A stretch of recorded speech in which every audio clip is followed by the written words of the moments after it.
गौवों के रह संग गवारी ज्ञानहीन हम कहलावे।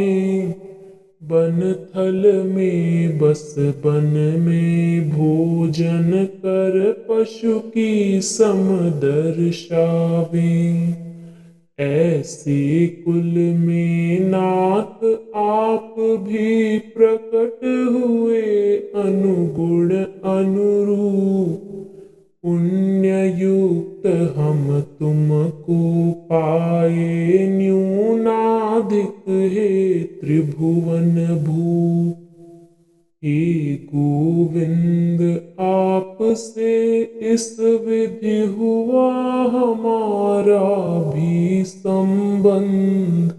नहीं टूटने का यह चाहे लाखों कोई करे प्रबंध। पर हम निपट गवारी मोहन हठ से तुमको अपनाया। इस कारण से घृणा हमारे पर न कभी हो य दुराया। शरणागत वत्सल प्रसिद्ध हो बिरदवान बानाधारी। बाह गहे की लाज यही हम कहती हैं अबला सारी। जो दुर्लभ वे हुए प्राण धन पुलकित आज निहारे हैं।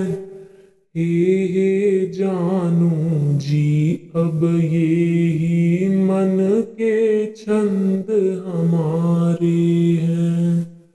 हे जानू जी अब ये ही मन के छंद हमारे हैं।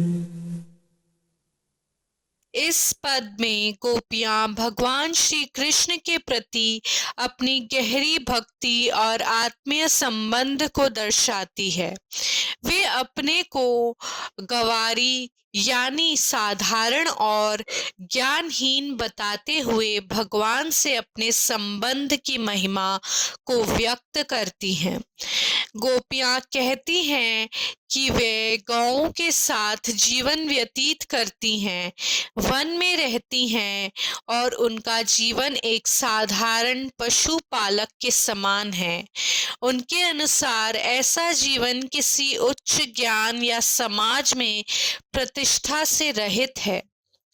लेकिन इसी साधारण कुल में भगवान श्री कृष्ण का अवतार हुआ, जो उनके अनुरूप और उनके जीवन को धन्य बनाने वाला है। वे कहती हैं कि भगवान का उनसे संबंध होना उनका परम पुण्य है और वे इस संबंध को अपनी सबसे बड़ी उपलब्धि मानती हैं। यह संबंध इतना गहरा और अमूल्य है कि लाख प्रयासों के बाद भी इसे तोड़ा नहीं जा सकता। अपनी साधारणता को स्वीकार करते हुए गोपियां कहती हैं कि उन्होंने भगवान को अपने हठ और सच्चे प्रेम से अपनाया है। वे भगवान से निवेदन करती हैं कि इस कारण वे उनसे कभी घृणा न करें, क्योंकि भगवान का स्वभाव शरणागत वात्सल्य और दयालु है। गोपियां भगवान की बाह पकड़ने की घटना का उल्लेख करते हुए कहती हैं कि यह उनके लिए गर्व और सम्मान की बात है और वे इसे अपना परम सौभाग्य मानती हैं। अंत में वे कहती हैं कि जो दुर्लभ है वही भगवान के रूप में उनके सामने प्रकट हुआ है और इस दिव्य दर्शन से उनका हृदय पुलकित हो रहा है। इस प्रकार यह पद भगवान के प्रति गोपियों के प्रेममयी भक्ति, समर्पण और आत्मीयता को प्रकट करता है।